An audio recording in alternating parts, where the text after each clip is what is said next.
What did you find? Well, we found that there were some inputs that did raise student achievement and some that did not.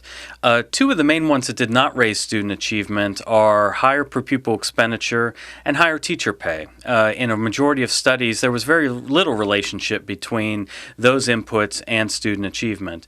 On the other hand, school choice seems to be positively associated with higher levels of student achievement, and the same is true for paying teachers based on effectiveness rather than credentials.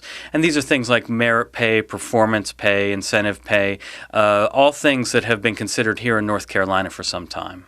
Let's circle back to one of the first things that you mentioned, and that was higher spending, higher per pupil spending. A lot of people in this education debate in North Carolina say the current system works well, it just needs more money.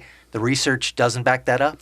The research doesn't back that up. We found that overall, only about 32% of the studies that we looked at showed any sort of relationship between higher levels of teacher pay and per pupil expenditure and student achievement. So the idea that if we just spent more money either on teachers or on the system as a whole, that we would get better results is false, according to the research.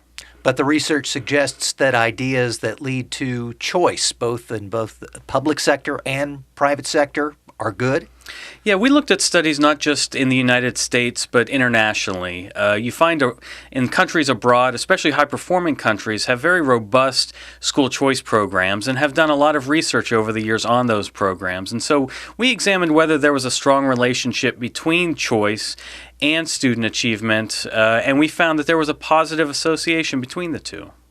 And a general finding in this study is that some of the ideas that the General Assembly is pursuing are good ones for students? Absolutely.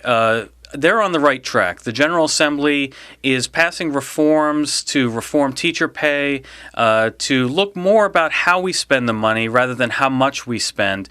And this is really on the right track. This is what the research says will raise student achievement.